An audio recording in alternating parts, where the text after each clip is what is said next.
Well, good afternoon, everybody. Thank you very much for joining us. My name is Jonathan Teeple from Quantum Advisory. It's my absolute pleasure today to be joined by Michelle Surzan from Tricks of Your Trade. So, as you can see on the screen there, today's topic for our April webinar is Pricing Wars, Profitable Projects on Your Terms. And this topic in particular has gained a lot of attention the previous few days. So, the last couple of weeks here at Quantum Advisory has been very interesting. We've been conducting our annual client survey, and along with gathering a lot of interesting feedback around clients working with our firm, one of the things we do gather is a bit of a broader picture of how people are seeing the current economic landscape and things they're finding challenging moving into 2022. And one of the overwhelming responses we've been getting is around, believe it or not, supply chain issues and increase of costs of raw materials, which was expected. And what we really want to focus on today is the outcome of that and the effect that that's having in the trenches and day-to-day business. Now, we did run a webinar on supply chain issues last month. So if you missed that, that's on the website. We would really encourage you to go and check that out if you haven't already. However, today we really want to focus on pricing. Now, as we know, when there are economic restraints, there's supply chain issues, there are rising costs, it gets very quickly into a dog-eat-dog type situation, and people get very focused on the dollar side of things. And as soon as you put dollar signs in front of anything, things tend to turn very legally complex and contractually messy. And when that's the situation, we turn to our legally complex and contractually messy go-to person, which is Michelle. So some of you may have had the privilege of working with Michelle before. Our clients broadly fall into two categories, and that is clients that have worked with Michelle before and those that are yet to work with Michelle. And for those that haven't met her, if I can just take the liberty of saying a few words about her, Michelle's a construction lawyer based in Queensland. We won't hold that against her when it's not origin time. And she's had a lot of experience with working largely with contractors and helping them through a whole range of complex issues. When she's not working in the law firm, she's also the managing director of Tricks of Your Trade, which is a go-to platform for contract review services, a whole toolbox of tools there to help you navigate construction and contractor contracts. And she's put together some really great content to share today. So without too much further ado, I'll hand over to Michelle. But just before I get there, I just really want to stress a couple of things Michelle's going to discuss today. That is around the whole contract side of pricing and making sure what's in your contracts is really watertight. She's also going to touch on a reasonably new phenomenon we're seeing out there and that's affecting a lot of our clients, which is around some of the complexities of price fixing. And I know it sounds a bit left of field, but when Michelle explains some of the situations that can lead to that accusation, it is scary, particularly with knowing that some of our client base is up to. So without any further ado, Michelle, I'll hand over to you. Thank you very much for joining us today and looking forward to getting stuck in. Thank you very much, Jonathan. I just ask you to keep an eye on the chat for me if you can as we go through. I've got a full screen here, so I'm not able to see what's going on in there. So if you can let me know if there's anything people are saying that I need to respond to, that'd be great. Just before we get started, I'd also like to just caution you guys against making any kind of specific comments about your business in our chat for this session. You'll see why when we get into the nitty-gritty of anti-competitive behaviour and some of the things that people have done innocently in the past and fallen foul of those provisions. So if you've got questions or you want to run a scenario by us, please, if you could do it hypothetically, it would be best if you did that in this session. So as Jonathan mentioned, I am a construction lawyer, but I used to be a builder's CA, and before that, I used to run and manage government tenders for funded government projects. So federally, state and local government funded projects, I used to get the big bucket of money and I used to have to tender for a contractor to build community facilities. So when it comes to bidding and understanding the complexities and the constraints that you guys have as suppliers and providers, subcontractors and contractors, in terms of how you put together your bids and what informs your price point, and then what competition does to you in terms of your trade. I really do get it. My husband is in that photo with me there, and he actually supplies frame and truss to the residential construction industry. So you can imagine how sexy the pillow talk is in our household. It's pretty much, we live and breathe construction. So I'm also still a licensed project manager. So you might take some heart to know that I'm still involved in live building projects as we speak, and it's not been too long since I've been to a real job site. So you're not talking to a textbook lawyer here, you're talking to somebody who has run a mile or two in your shoes. Now, this is actually one of my content pillars for my business, which is price wars. And one of the biggest issues that I've seen our clients face has been the underpricing that has really led to a devaluation of their trade or their business or service that they're providing. The race to the bottom is a term that everybody despises, and whenever I mention it, I get frowns upon frowns upon frowns, but I'm firmly of the belief that we need to actually talk about it to fix the problem. The thing is, it's actually illegal to underprice a job for the purpose of undercutting your competition or driving them out of town. So you're actually doing what's called predatory pricing under the Competition and Consumer Act 2010. If you are, for the purpose of trying to drive away your competition, you are discounting your quotes. So please keep in mind that what you're doing, while you might have your own commercial reasons for trying to buy jobs to have revenue turnover and things like that, and if your competitors are doing this to you, it is actually illegal if they're doing it for the purposes of inhibiting the competition in the industry. The other thing I want to talk to you about today is how our actions actually affect our industry as a whole. So where there's bad business practices or bad practices in our industry in terms of quoting and pricing, we need to look at the whole contract chain. So if you're a subcontractor and you're providing a quote to a contractor, a head contractor for a tender at tender time, and that contractor uses your quote at tender time to give it to the principal will then often run off and get finance for that project. So the question of viability from the bank's perspective about whether or not something's a viable project is informed in part by your quote, if you're the subby, and then the builder as well. Now, the builder's not lily white in this situation. You're likely as a subby to put in a competitive quote so that you can be at the top of the pile when the project goes live. But the builder will make a decision, because that's their pressure cooker environment, their one chance when they want to be at the top of the pile. They'll make a decision on what kind of a percentage margin they're going to apply at that point. So if the builder is buying the job and you've gone in too keen, what's going to happen when the bank authorises the project on a viable basis to proceed? So we all know what happens. The head contractor gets stuck under contract having to perform, and then they come back looking to you for a project price, and that might have been your best price. So you'll be thinking, look, I could discount this for 10%, make some money on the variations maybe, but inevitably there is no more money because the finance has really been dictated based on what everybody priced in the competitive market. So it's super important that we get this right. Now, I wanted to demonstrate to you what happens to a product when this type of behavior takes place. So in the product world, if you're a product, the place that you go to die is basically when you are superseded by lower prices. So who didn't have an iPod Shuffle when they first came out? And then I think when the last time I bought one, I think it was about $35 for an iPod Shuffle. I don't think you can get them anymore. But the products, as they become superseded, they need to continuously improve or have shifting needs so that they meet new innovation. Your trade is not able to do this because we are always going to need plasterers, painters, electricians, concreters. We're always going to need you. So when your product, there's a fluctuation in the value of your product, it is far more dangerous for you to effectively become superseded in the market.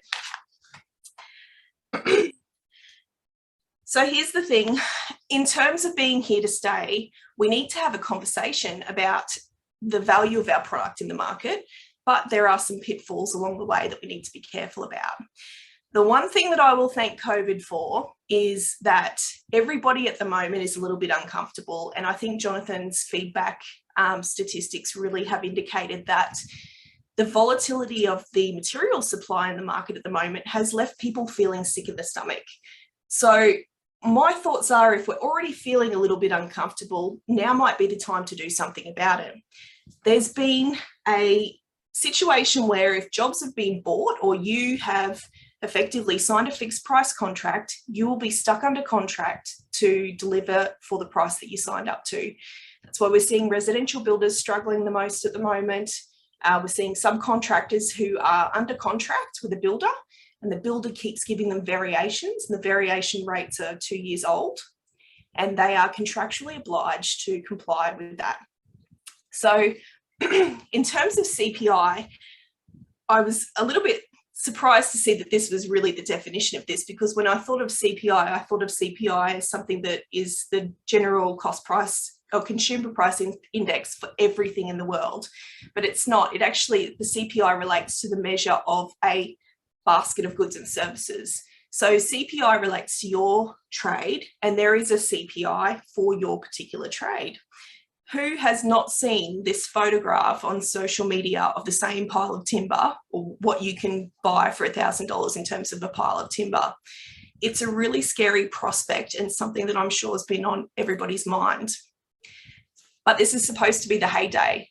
So we're in this really difficult situation where the supply of building materials is tanked, or hasn't necessarily tanked, but the work in the pipeline is so great and the demand for those materials is so great that the supply has really had a bit of a bottleneck. But we're in this situation where it's not necessarily a profitable circumstance for us. Some of us are still stuck under contract for old jobs. Some of us weren't really sure what was going to happen with COVID and might have gone in conservatively on some pricing, maybe bought up a whole heap of work thinking this will get me through 2020, 2021. And then lo and behold, we're stuck with this situation where we can't buy for what we thought we were going to be able to buy for. So in terms of the seesaw of supply and demand, these are the things that are going up and down all of the time. And for probably over a decade, we've been quite comfortable in terms of thinking that we can sign up for a price and that we'll be able to deliver on it. But things are moving so quickly now that we are in a position where we really have to deal with the consequences of it and be able to come up with the cash to fix the problem, I suppose. So one of the things I want you to think about when we go through this presentation is, in the seesaw of supply and demand and where your margins are right now, I'd love for you to think about what your starting point would look like if we got back into a very competitive market and everything stabilised, and you were suddenly met with or inundated with so many competitive quotes that you were no longer winning work, and you had to discount your margin again to become a real player in the market. So in terms of how we got here, we really need to have a look at what are the thought processes and what are the problems within businesses, trade businesses, that have resulted in these practices and this chronic culture that we have in our industry of underpricing. And it's one thing that I often hear is that people are worried about the size of the pie, and is there going to be more work? How will I have market share? What am I going to do with my boys if I don't have work for them next month? There's a gap in this job, I need to fill it. These are all commercial considerations, and they're very valid commercial considerations for your business. But in terms of looking at what our competitors are doing, there's a little bit of self-gaslighting and self-doubt that goes on when we start losing work. And I've seen it with clients, I've seen it with being in that competition space myself, where if you don't win a job and you start to think, well, what does my competitor know that I don't? Do they have a better supply agreement than I do? Are they getting better pricing? Do they pay their wages differently? Are they a non-EBA company? There's a whole raft of factors. But throwing stones and fiercely competing with our competitors to a detrimental status is sort of how we got here in the first place. Because instead of looking at our industry as an abundant industry where there's a place for everyone to operate their business, we've sort of got into this cutting each other's throats routine. Now, I did not go a day as a builder's CA without hearing a subby say to me, but is his price apples for apples the same as mine? What I can tell you as a builder's CA is that they'll never tell you the truth. So, and the builder's CA may not even really fully know. So they're going to think that they know that they've compared an apples to apples price, but unless that CA has done a decent amount of discussions with each tenderer, they're not going to be sure that something is apples for apples. The other thing is a lot of contractors, their estimators are using guides like Cordell's or something like that to inform their rates for tender.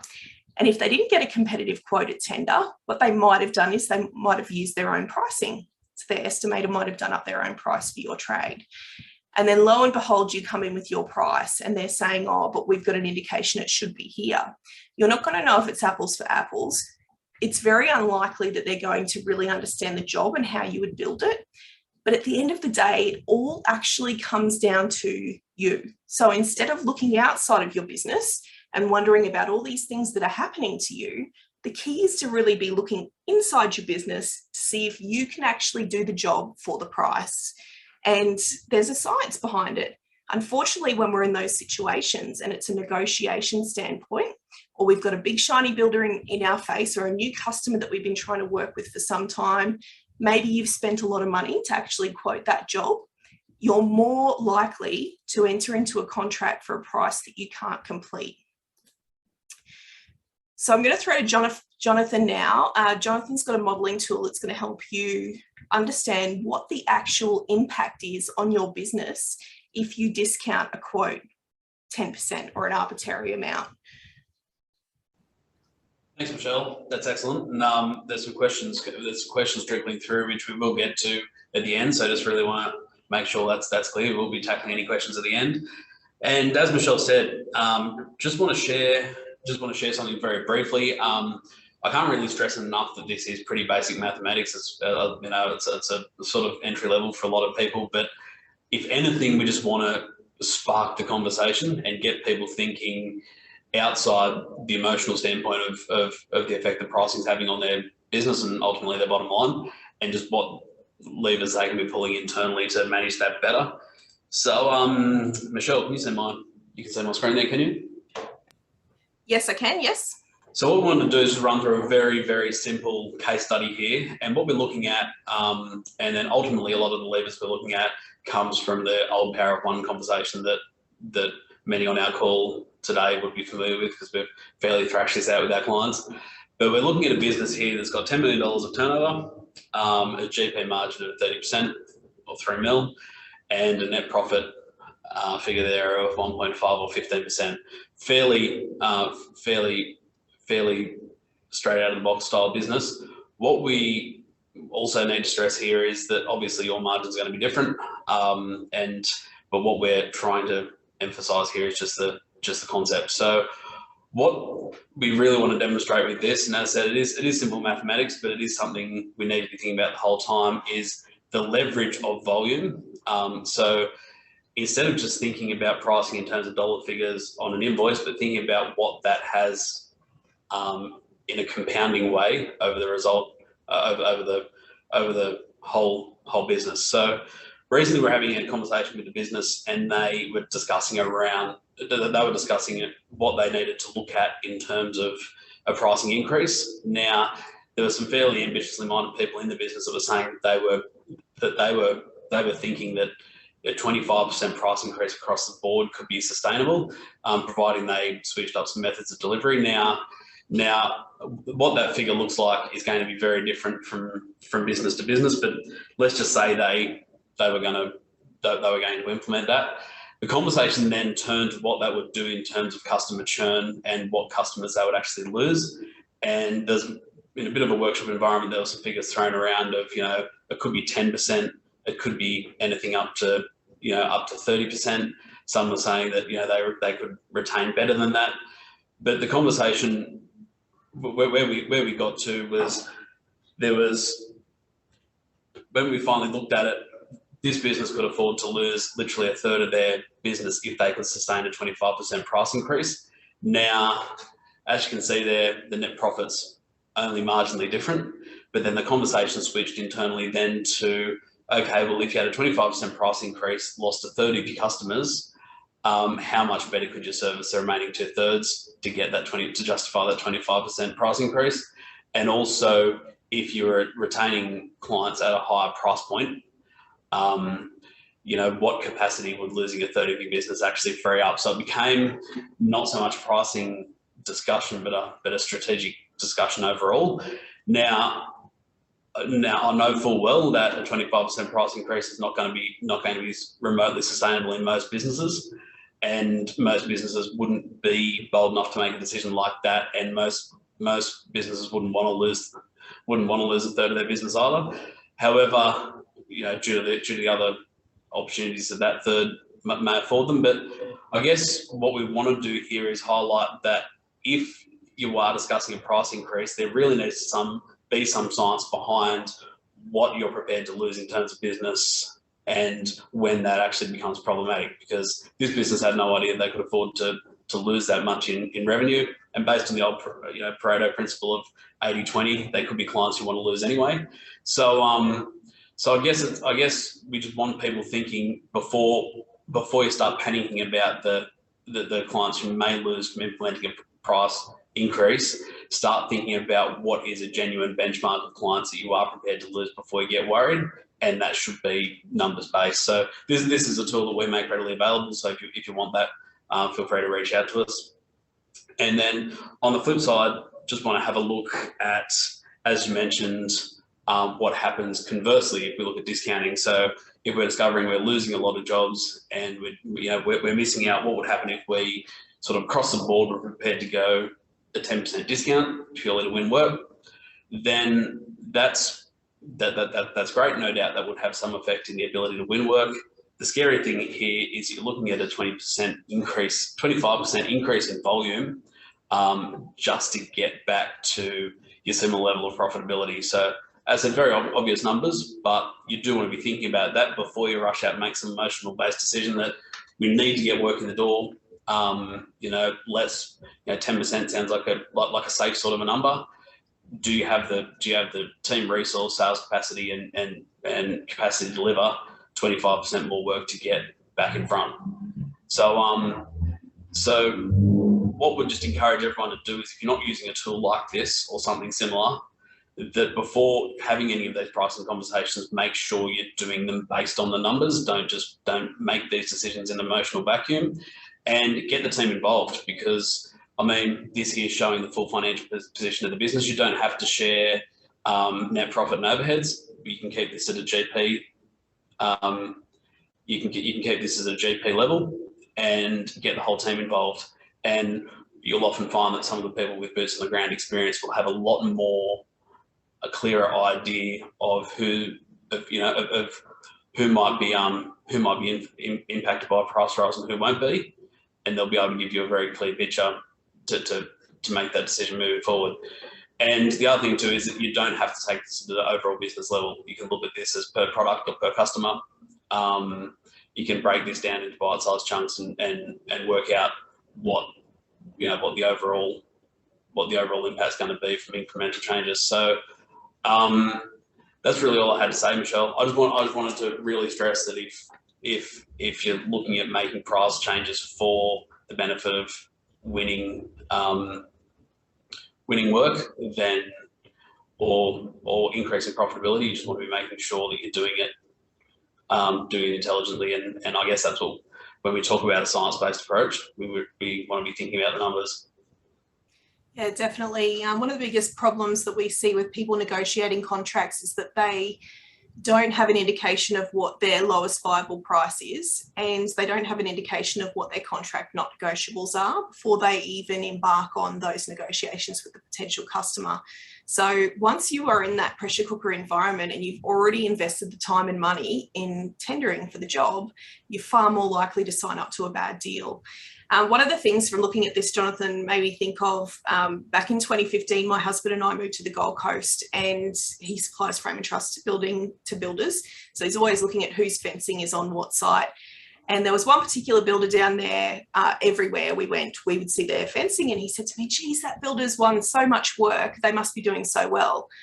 And I said to him, are you kidding? This is when I was working for a building company. I said, are you kidding me? They are clearly buying jobs. And he said, what do you mean? And I said, well, there's that whole Mexican wave of revenue turnover that you have to be able to sustain as a building company. And if you're not making money, then one of the strategies that we've seen lots and lots of builders employ is to discount their margins to zero or negative margins, and to spread their prelims out across many, many jobs. So the flow-on effect from that is not just can your staff handle doing that many projects, it's how many mistakes are those staff going to make? And this is where we started seeing all of these really green CAs come onto job sites in and around Queensland who didn't understand the full scope of work for the contracts that they were letting, and subbies would turn up with a quote, and this apples for apples question would just be so unraveling.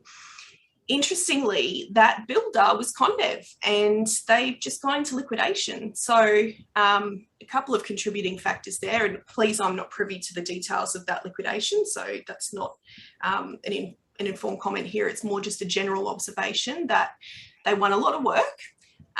There was a lot of competition for those particular builders in the work that they were doing at the time. And the CAs, from what our clients were telling us along the way, were really stretched across many, many jobs.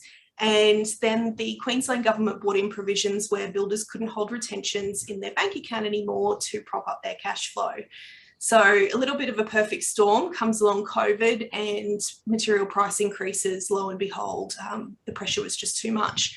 I suspect that they're not the only ones, at least, it might have been their time to come out publicly, but these are the types of catastrophes that can happen if you are discounting prices. And guys, I'm not privy to any information that Condev was doing that 100% for sure.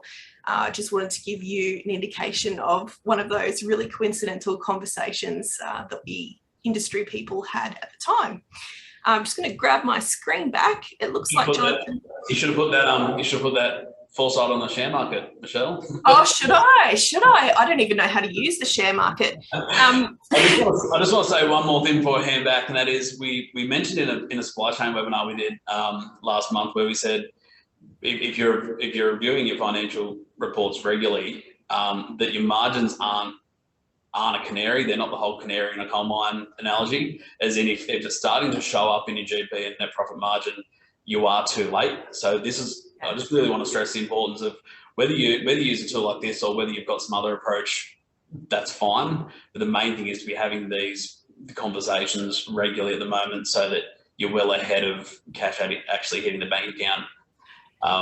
This needs to be something that's proactively managed. Yeah. Jonathan, would you mind just stopping your share? There we go. Thank you. Okay. So one of the things Jonathan mentioned was potentially losing some customers if you have a price change and you go back and you do your numbers and you decide that what you've been doing isn't viable, you need to increase your prices.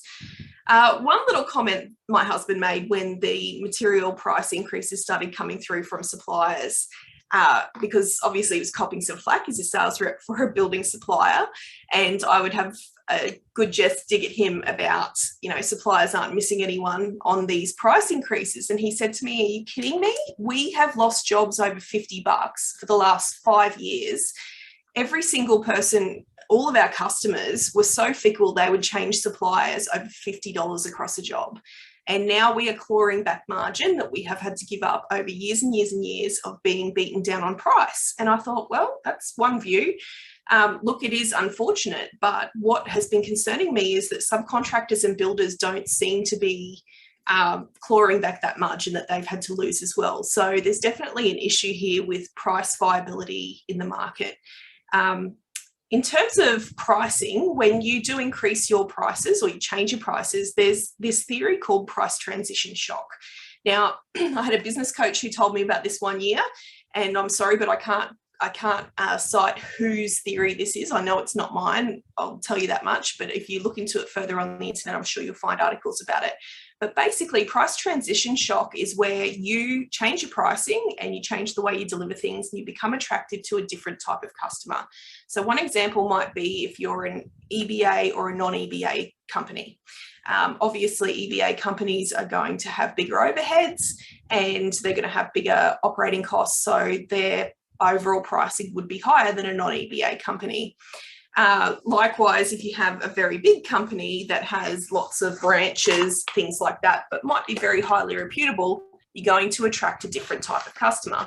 Now, my business coach told me back when I was charging people $45 an hour to do what I do, that I needed to increase my prices because I was inundated by customers who didn't want to pay. One thing I would point out to you is that if all of your customers are still trying to drive you down on price, consider whether they've got 0% margins.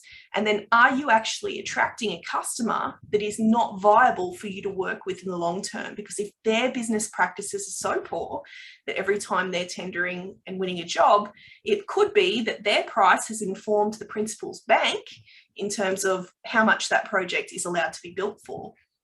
So keep in mind, your numbers are unique to your business. There's no real way for you all to go out there, say you're all the plasterers or you're all the painters. There's no way for you to all go out there and say, let's do it for this much per square meter, because you're actually doing your peers a disservice. There will be some businesses who just simply cannot do the work for that amount of money, and there will be other businesses who can. So keep in mind that working together to try and agree on an arbitrary price is not actually going to achieve the outcome. Where your numbers land determines the type of customers you're going to attract, and there is actually enough sand in the sandpit to go around. So if you're doing different types of work, it might be that you change your pricing structure and suddenly builder developers want to work with you more. You might have a different value proposition that you can bring to the table, which we'll talk about shortly, that lands you a different type of client again. So keep in mind that it all stems from your numbers. Your net position is actually a direct result of the variables in your business. So here's the thing. If it's not convincing enough for you that Jonathan's modeling tool has shown you how much extra work you have to do, if you're discounting your quotes, me telling you that discounting your quotes to drive the competition out of the market is illegal, looking at having to work for free for a period of time just to keep a horse in the race, it may be the case that you are ready for change. I don't know what else I can possibly say to you to convince you. I think the industry is ready and I think the industry is ripe for change.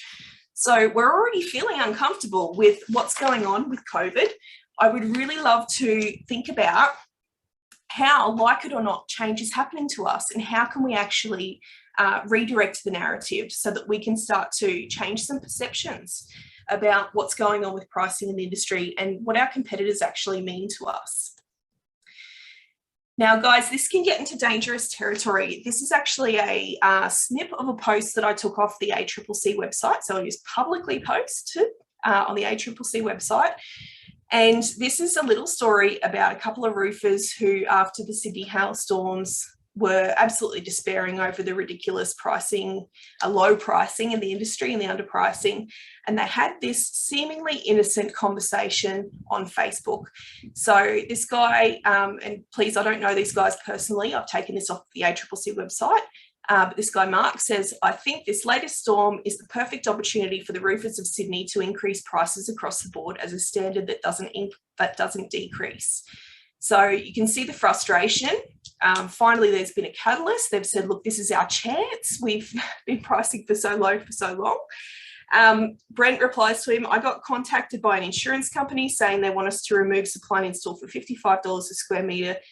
No, thanks. And then somebody below him says, good luck with that price. Mark says, I thought $55 is per lineal metre. What should we be quoting for installation of quad gutter only starting from? Brent says, let's all agree that we can start from 65 and go up. Now, you can see how this is the type of conversation where tradespeople who are in competition with each other might see an opportunity to fix a problem. And it could be a very innocent conversation that just doesn't go very well. Now, what actually happened was these guys got prosecuted by the ACCC for these posts, and they ended up having to become poster boys putting out endorsements and whatnot for anti-price fixing behaviour. So the opposite of what they were trying to achieve, which was, from what I can see, what I read as good bloke industry chatter, turned into being something that constituted price fixing. So from a legal perspective, I'm not going to go into the nitty-gritty of the legal aspects of this today, but I am going to drop into the chat right now. I'm going to drop into the chat an article that I've written on all of the different aspects of anti-competitive behaviour, if I can possibly do that right now. Maybe that I have to send it to you. Guys, I don't think I can actually drop it into the chat right now. So we're going to have to send it via email to all the participants who turned up later on. Maybe you can send it to me, Michelle. I might just be able to dump it in the chat. Yeah, it should be on your email, Jonathan, from a bit earlier. If you could find it and get it in there, that'd be great. But basically, I've written a very comprehensive 3-page article for you all to get into the nitty-gritty of anti-competitive behaviour. And so what I'd suggest is come with us on the journey for this webinar, but definitely download that, print it out, and have a look and see if either you're doing any of the things on this list or somebody's doing it to you in terms of pricing and competition in the market. So what the ACCC actually found was that those very innocent roofers that had that conversation were actually a cartel. And that to me sounds like an absolute absurdity. But what it basically was they had an understanding, or they at least attempted to make an arrangement or an understanding to give effect to price fixing. So they were saying, look, this should $65 a square metre should be the minimum viable price for this trade. Now, that pricing wasn't based on anyone substantiating figures. It wasn't an open dialogue amongst peers about, you know, what you can actually do a job for. It was an attempt to say, let's keep it at this rate so that it never decreases again. Now, if you're looking at something which could be a cartel arrangement, the Competition and Consumer Act 2010 Commonwealth legislation considers these particular activities to be cartel activities. So price fixing, restricting outputs in the production and supply chain of products or materials or something you're selling so that the value of your product goes up or stays protected in some kind of way. Collusive allocation of customers, suppliers or territories. So you may not even realise that you're doing this if you are agreeing amongst friends at the pub, or if you've got a networking group, or if you've got an industry association and there's an implied agreement, just an unspoken deal that nobody will touch each other's territory, and that is effectively restricting competition in the market. So bid rigging, an interesting one, which you can also find on the ACCC website. There were 3 builders up in Queensland some time ago, I think it was 2011. It was Woolham Constructions, Carmichael Builders, and one other, I have to remember who it was, were doing cover pricing. And so a tenderer would go out and say, I've got a job, give you prices, and these 3 builders would put in prices. And the only one of, J.M. Kelly was the third one. So Carmichael, Woolham, and J.M. Kelly. Interestingly, Woolham Constructions is the only builder that's still trading. The 2 other guys went broke. And it's easy to see that people who are engaging in underpricing or cover pricing or trying to meddle with and control the competition and not actually looking at their own business figures, it's not actually a good outcome for them either, which is why the legislation exists. But keep in mind that these things can actually be an unspoken understanding. So even if you haven't spoken to your competition openly about this, but everybody just understands or behaves in a particular way, you could find that you fall foul of those provisions. Can I just jump in there, Michelle? I just really want to stress that, particularly to a lot of our clients that are on the call. One thing that's been really inspiring over the whole COVID time and through the issues that have preceded it is we've seen a lot of information sharing, a lot of networking, a lot of people that traditionally aren't competitors, or they may be in similar industries. I think it's just an awesome sort of Aussie trait that everyone wants everyone else to have a go and succeed. And it has worried us from time to time, just sort of how so some of the loose arrangements people have, how they could be treated. The other thing that I have mentioned to you, Brett, and we've discussed previously, Michelle, in other conversations, is as businesses naturally want to expand and perhaps are looking at sort of mergers, acquisitions, etc., or even business owners and directors looking at diversifying their personal portfolio and investing in other businesses, how this can creep up as well. If you've got sort of shared ownership of companies that are potentially on face value anyway, competing with each other. So it is just something to definitely bear in mind. I'm aware that I'm sort of playing devil's advocate a bit here, because I think it's pretty impressive what some of our clients have been doing. But in terms of working together, that is. But yeah, just can't really stress enough making sure that everything that is being done in the way of sort of peer support is 100% above board. Yeah. So in my article, I talk about the exemptions for the anti-competitive behaviour and the ways in which you can actually get something formally approved. So the ACCC has a process where you can apply to have something formally approved for collective bargaining purposes or for a code of conduct, and it's got to be necessary for the good practice of the industry. It can't necessarily be something that you just get formalised on paper that you're going to be restricting the supply or doing these naughty things formally with somebody's permission. There are tests to meet, but there's more details in the article. But when I thought about who does this well, these are really the industries who I wanted to point out, because I suspected that these would be the guys who the people in the comments are saying, how can they get away with this type of thing? So in terms of fuel, we all know what happens with fuel, and it's really dictated by the price of supply. But these guys ideally are not talking to each other. So it's not a collusive, it's not a group of people trying to make an arrangement. But they might be all watching each other, and they might know what a healthy competition is and what's not. They need to be able to substantiate their own reasons for those increases. So they can't just be for no real good reason. People can make inquiry about that. When I was a Builders CA, I tried so hard to get carpet suppliers to supply directly to me, and they would not. They will only sell to on sellers. And so they've got industry standards that effectively stop the cutting out of the middleman. Now, those things won't necessarily fall foul of those provisions. It's more about how they go about it. So it can't be an exclusive dealing where they're restricting or saying, no, you will not deal with anyone else. But they can make a business decision not to deal with builders, because builders are a headache, let's face it. Sorry, builders who are on this session. The other guys who I've noticed do this really well is the lift guys. So supply and installers of lifts. Typically, whenever I was trying to get a lift for a building that we were building, they would come along with their contract not negotiables clipboard. And this was sort of where I first got the idea, well before I was ever a lawyer.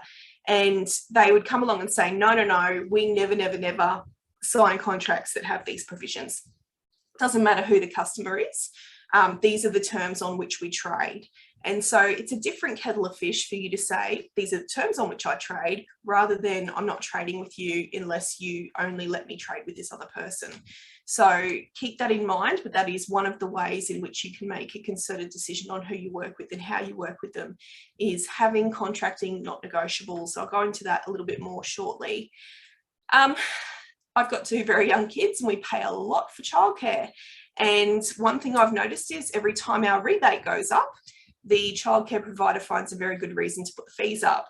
Last time it was nappies they decided to supply, and then they started cooking food in-house as well. So these are the things where you start to see a rebate situation or some kind of incentive, and then what is the actual arrangement that you've got as the customer? So how is that translating down to what the person's providing in terms of a value proposition? So smart and legal use of rebates and concessions, not negotiables for industry standards, and ethical supply and integrity for the benefit of the trade. So one thing just to mention about rebates, My husband is always ferocious when somebody uses a trade rebate from a manufacturer to discount their price to the customer, because effectively they're giving it to the customer for less than you can even buy it, albeit they're including a rebate. But what happens is that customer now thinks that that is the price for the product. And if the customer is a builder that buys a high volume of that product, what then? So it's really difficult to claw margin back up, but it seems so fickle to be able to give it away. Now, non-price value propositions, these are the things that I see subbies and builders do really well when they want a client, or they want clients, but they don't want to discount their price to get the client. So you can talk about ways in which you could actually win more work without it even being about the price.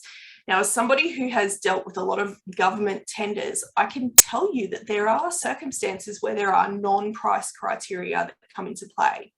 One of the things that I used to love doing when I was a builder's CA was finding a trade that was licensed to do work in more than one trade, so the companion trades. And if I could find the tri-trade of the carpenter, plasterer, painter, or the blocky and renderer, heaven help us, I was so happy, because it meant that those guys who were always in Barneys over substrates just had to deal with the defects and get it done.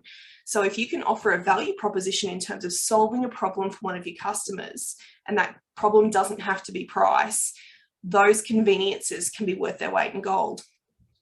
Now, I see a lot of subcontractors using drones to take photographs where their product is really prominent on the outside of a building. So scaffolders, form workers, you know, a lot of guys, as the structure is going up and there's signage, but what they do is they take really high quality drone photographs and they ask the builders permission to put it all over their socials. They have a really good socials marketing type plan. So I'm not going to dwell on this too much because I want to get to question time.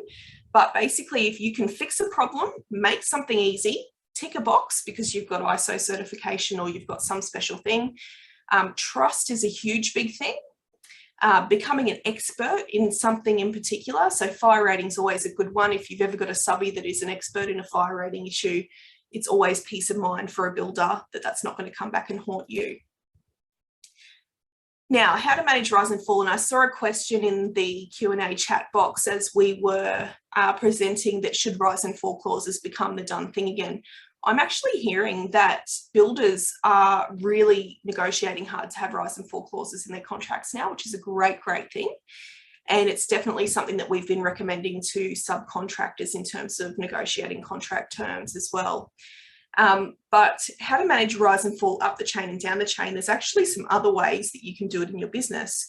So up the chain, if you're worried about a price increasing on a product from when you sign the contract to when you actually have to deliver it, one way you can approach it is to ask the customer for payment for unfixed goods.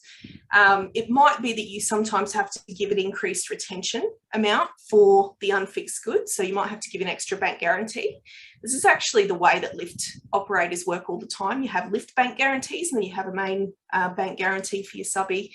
And so think about the ways in which you can actually get payment, secure the cost of that product or item, get it delivered somewhere or stored somewhere, and then take away the risk entirely. So if we look at the hierarchy of contract risk controls, which I think we presented on last time we worked with Quantum, the very best thing's elimination. So elimination, substitution, engineering, admin. Elimination is the way to go. So if you can buy it, secure the price, eliminate it, but you might have to give them a bit more attention for that. Now, in terms of getting stuck under contract, you need the right to decline a variation under your contract at the moment.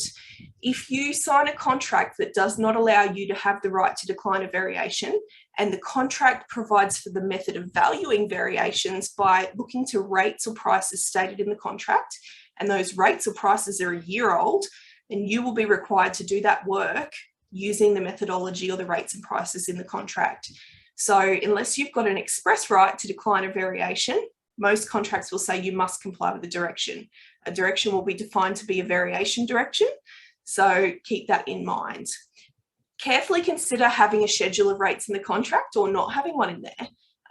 Previously, prior to COVID, when this wasn't such a big issue, we'd always be advocating for a schedule of rates in the contract because it meant that you had some certainty around pricing. But most recently, it might actually be better if you can price the variation based on today's rates. So if you've got those schedule of rates in the contract, they need to be higher than what you would normally price the job at. So when you're doing your keen price to get the foot in the door, you're going to use the rates based on the time frame for the job, but variations are always higgledy-piggledy. You never really, it could be that you're not on site, you've got to remobilise, all of those things. Shorten your tender validity periods. So this is the time where you don't want to have 90-day validity periods on your quotes. When you give your quote, you need to have, I'd say, no more than 30 days at the moment. Sometimes 15 days is too much. And if you are really worried about something, call it a provisional sum and keep the price as a provisional sum based on what you think you can get it for, but you need to communicate what a reasonable estimate of that provisional sum is and why you've allocated that price. Now, in terms of down the chain, because while you're under contract, if your subbies are coming to you and saying, we want more higher hourly rates or our suppliers are going up, consider having standing offer arrangements or a period subcontract with your subbies. So you might be able to actually contract with them for a 12-month period, and you can basically deploy them based off a work order. So that's one way of doing it. Having supply agreements, and that this is where the collective bargaining arrangements in the Competition and Consumer Act could come into play, which we'll talk about in a second. And then you really need to look at integrity and the relationships with the suppliers. So looking long term, if you were one of those guys who was dropping your supplier for $50 2 years ago, perhaps learn from this and start to work moving forward on a better, healthier relationship with our suppliers so that we have a little bit more control. Now, a question on how to sell it to your customers, because I'm betting that there's going to be a few of you who are thinking no builder's going to agree to that. Look, the way we recommend it to our clients is to put in 2 quotes. So give them 1 quote. If you would like us to have a fixed price contract with no rise and fall, liquidated damages, every single nasty clause that you can ever dream up, this would be our price. And then give them an alternative price based on payment for unfixed goods or equipment and, you know, negotiation of contract terms. Because your price and what you can actually do the job for is going to be a little bit influenced by what you actually have to do to comply. So contract obligations are a valuable aspect of what you are providing.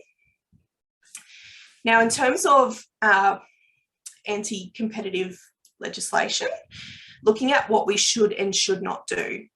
So do not engage in a dialogue with one or more competitor in an attempt to arrange or agree a pricing benchmark. So you are going to be in a bit of trouble if you start doing those things. Don't try to influence CPI or the market demand by acquiring competitors or restricting supply. That'll get you in trouble.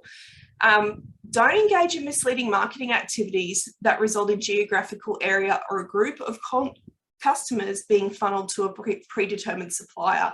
So locally where I live, we've actually got a noodle shop that does fried chicken as well, who has got multiple business names. And when you get a Facebook ad campaign, you will see their stuff come up and you can unfollow them or hide their ads, but they'll pop up as multiple different business names until you finally either buy from them, or I'm not sure how it ends. But if you have got multiple business names and you know that your business, what you're actually providing is only one of 5 suppliers in the area, but you're creating the perception that there's 12 of you, then you're probably going to be in a bit of hot water there. So don't use supplier rebates to discount their products. That could be a big problem. Don't engage in predator pricing or underpricing in an attempt to withhold market share from competitors or to run them out of town. So those are the things that you should not do, but also that you should not have people doing to you. Now, do educate and build awareness of the negative and destructive effects of underpricing. So it's a big one. If we're not talking about it, nothing is going to change. But you need to know your numbers and make decisions based on a viable business model. So those conversations need to be awareness, and they need to be theoretical, but they can't be about benchmark pricing. Decide your lowest viable price and contract not negotiables before you start your negotiations, and work with industry organisations to investigate collective bargaining agreements and codes of conduct. So the way that that is done is that you would get together with an industry association and have a talk about what the problem is and how you think you might achieve it. You might get some advice from a lawyer and potentially put in an application to the ACCC to have it approved, to have your arrangement approved. But you wouldn't just go and make an arrangement and then operate on that basis. You should definitely look at whether or not your arrangement needs to be approved. And do level the playing field with non-price criteria. So give value propositions that are not about money. They're pretty important stuff. So coming to the end of our presentation, these are the ways you can work with me. So my business, Tricks of Your Trade, we just won the APAC Awards for Best Contract Management Specialist in Queensland, which is pretty exciting, and excellence in security of payment consulting. So what we actually do is we help you manage your contracts with your builder and help you get paid. So many of our clients are subcontractors, and we have a product called the Subbies Toolbox, which is a membership-based product where you would come along for ongoing support with your administrative needs. Alternatively, if you need a construction lawyer, you can work with me at McCarthy Jury Lawyers, where I'm a practicing construction lawyer. So I would dearly love to have you guys slide into a call with me. You can use the QR code here. I might actually just see if I can get my Calendly link and drop it into the chat, because last time, sometimes our QR code did not work. So if anyone wants to drop in for a free 15-minute chat with me, you can do so just by using the Calendly link I've put into the chat box. We're going to move on now to the Q&A, but before I do, I just want to let you know, I've actually got a podcast. So if you would like to hear about more topics just like this one on your way to work or on your way home, tune into the Tricks of Your Trade podcast and you can overdose on my voice. And Michelle, if nothing else, just jump into the podcast to listen to the intro. Nothing else, that's pretty cool. And thank you so much, Michelle. That's been really intense, and I know our clients would have got a ton of value out of that. I'm feeling puffed for you, but yeah, really want to stress that if you haven't had the opportunity yet to touch base with Michelle, jump in and make the time there. And yeah, she's very generous with the time, and also very has a vested interest in all the businesses she works with. So no doubt she'll uncover a lot of things that you'll find incredibly valuable. So yeah, just can't stress enough that I'm sure that'll be 15 minutes you won't regret investing. Now, Michelle, do have a ton of, sorry, were you going to say something? Yeah, I was going to see if we managed to get the article into the chat box. Unfortunately, I haven't. I was going to mention that. We haven't been able to share the article directly. So what we will do is we'll be sending that out with, to the attendees following this along with the recording of the event. But we do have some really, some great questions coming through. Now, I will just say some of those questions may have been answered as we go. However, just want to jump in and give them the attention that's due. So the first cab off the rank, Michelle, I'm really glad to get your feedback here. What are strategies to sound out if the builder really has the lower price he wants to get you closer to? Yeah, okay. So at risk of being that painful person that doesn't answer the question that's asked, I would say don't go into it wondering what the builder needs you to be at. Go into it knowing what your best viable price is and just not going below that. So in terms of your negotiation price point, you're going to be giving your quote based on what you think is competitive. But also you need to implicitly understand what you can do that job for. And if the builder is asking you to discount the price before you've seen the proposed contract terms, it can be a very slippery slope from there. We've had a lot of people who have been taking work with aged care facilities. And because of the COVID restrictions with those facilities, the administrative burden on those subcontractors has been immense.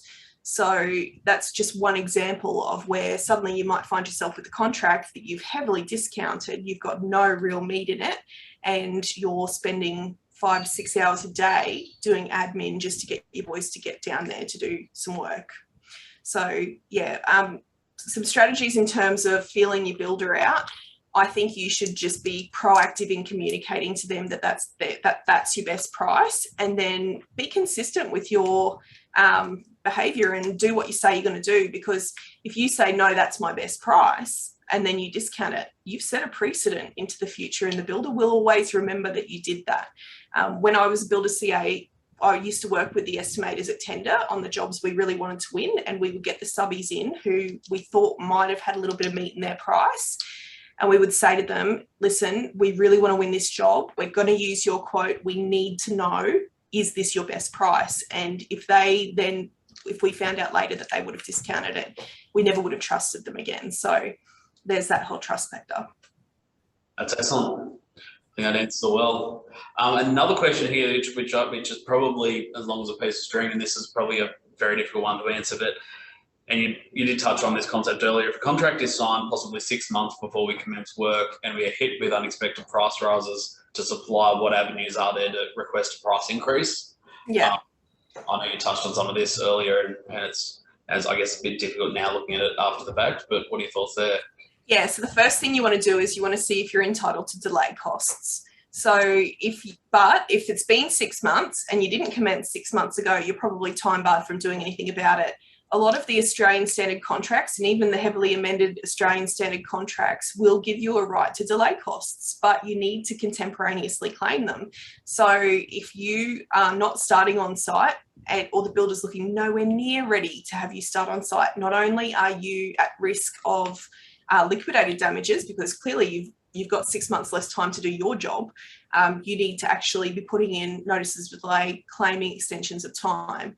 You want to be looking at whether the builder, whether you've got a rise and fall provision in the contract, but it's likely that you're going to have to make a claim under the contract, and there will be a time bar associated with that claim, even if it's not a claim for delay costs, if it's an alternative claim. So in that circumstance, you really need to be getting some advice quickly about what to do when you're not starting on site.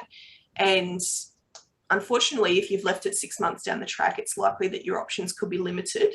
In that case, I'd go and have a good bloke conversation with the builder and just be honest with them and see what they say. We've actually seen builders in this climate giving variations for price increases, and I've almost fallen off my chair when I found out which builders they were. I didn't expect that some of these builders would even consider doing it, but they have.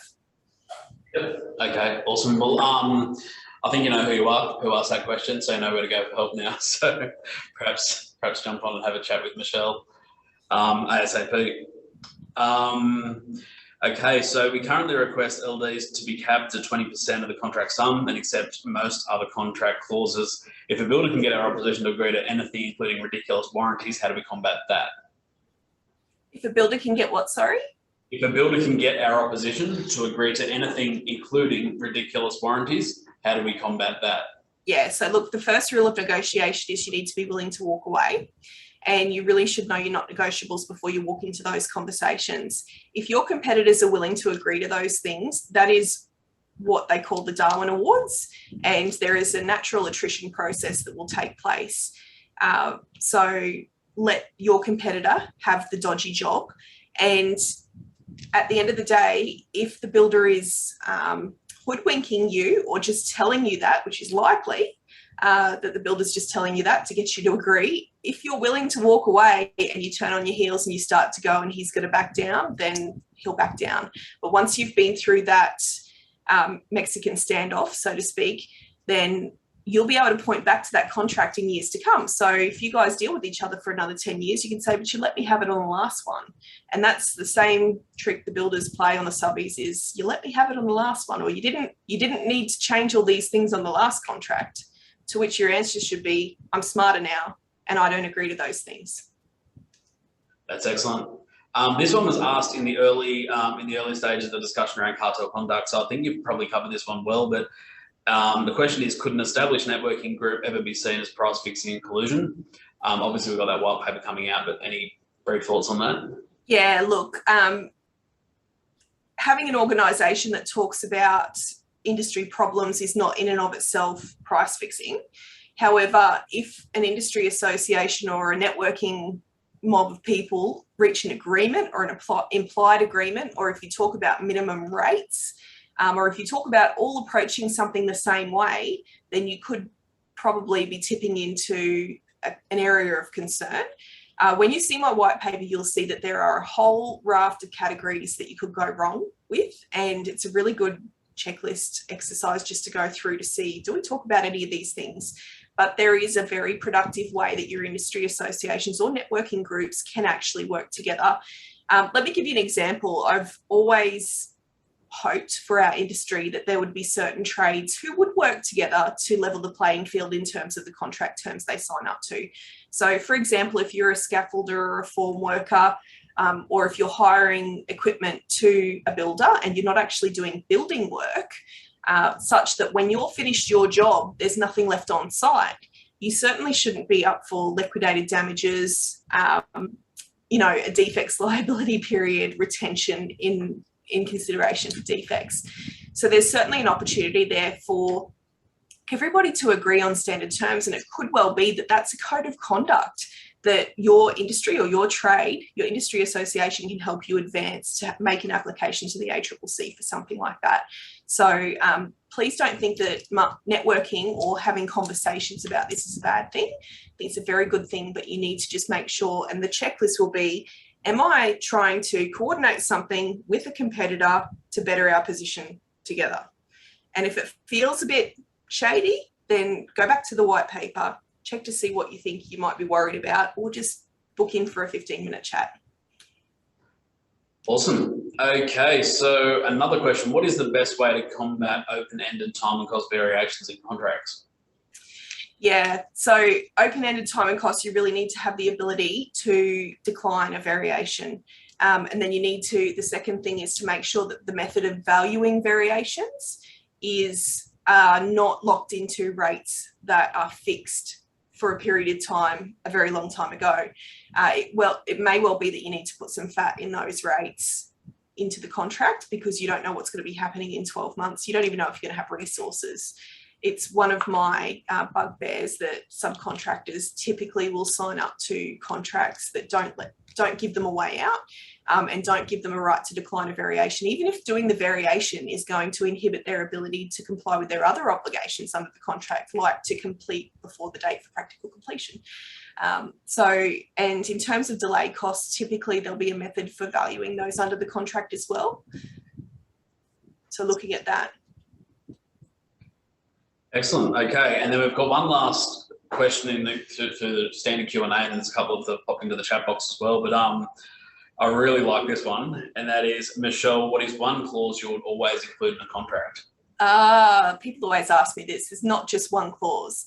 Look, if I could get one clause into every contract, it would be that the subcontractor or the person entering into the contract has a right to terminate the contract if the other party's in breach. There's an implied common law principle there, but oftentimes what you'll find is that the builders have got rights to termination for convenience, and yet the subcontractor has no express rights to terminate under the contract.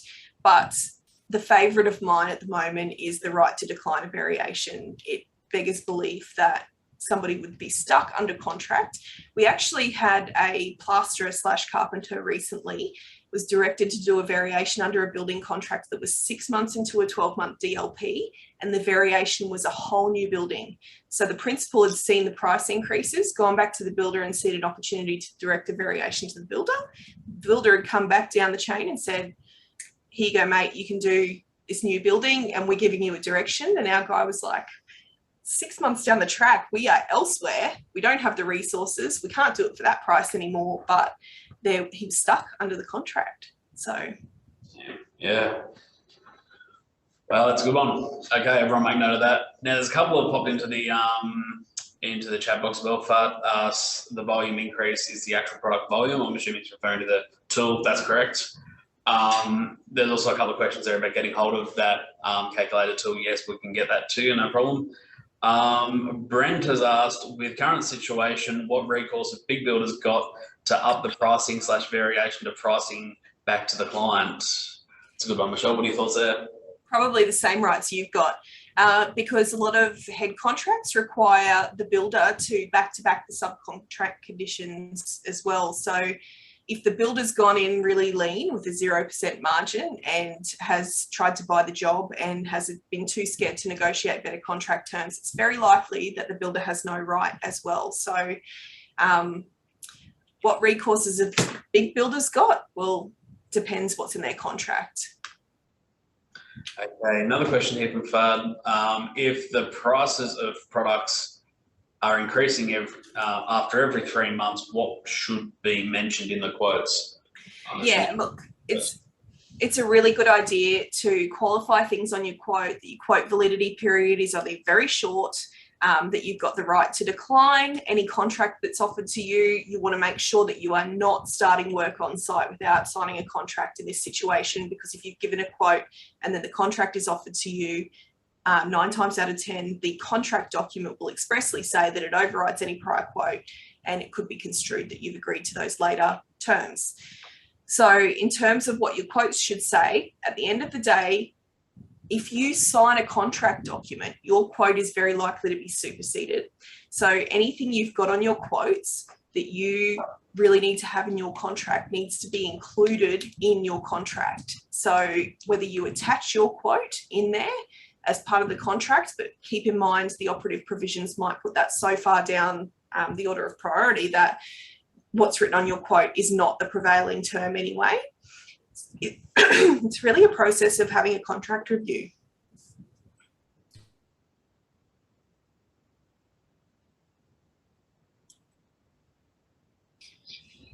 Okay, awesome. Well, I think that's all the questions, Michelle.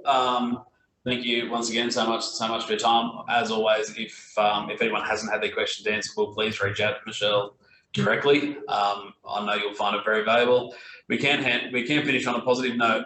Jamie's just thrown a bit of a success story into the chat as well. My business's finance in brackets profitability improved dramatically when I stopped trying to price in line with where I saw other contractors to be at.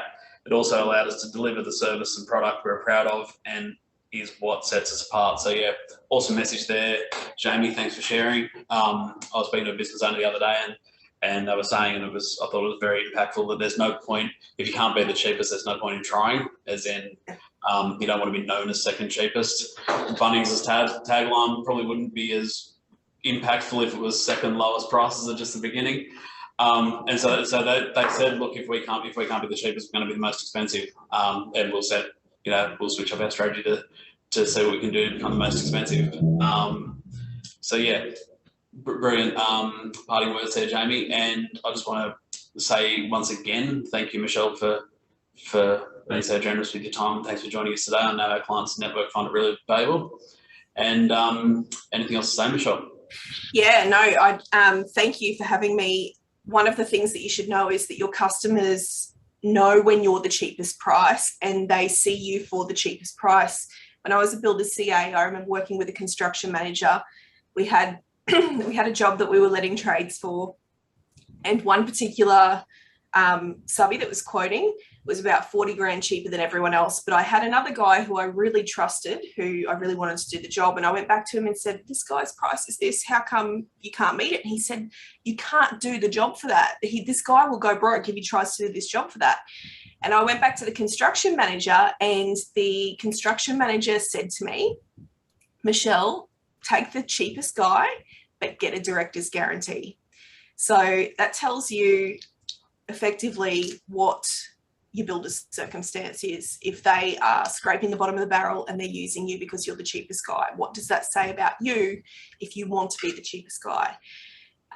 So Brent, you've asked, what do I charge for a contract review? Head over to my website and have a look. But effectively what we do is a contract administration review. So Tricks of Your Trade will give you an admin review. And what we do is we look at your contract in light of what admin you need to actually undertake. to achieve your obligations under the contract.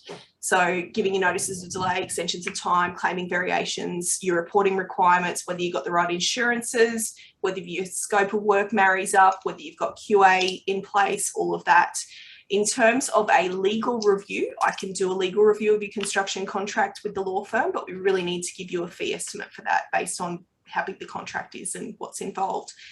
So my contract administration review that we do with Tricks of Your Trade is 1,500 plus GST, and we give you a full suite of template notices to go with it so you can actually administer the contract. So I hope that answers your question. That's awesome. And I think I can speak on behalf of quite a few of our clients now that have engaged with that service, Michelle, and they definitely haven't looked back. So yeah, don't hesitate, Brent. Awesome. Well, I think that's us done, Michelle. Yeah, everyone knows where to find you. Make sure you get on and follow her. Make sure you check out the podcast. And until next time, thank you very much. And thank you everyone for attending. Thanks for those that have stuck around. I know we've gone well over time. There's been a lot to talk about. We've really valued having you on board. So thank you very much. Take care. Wonderful.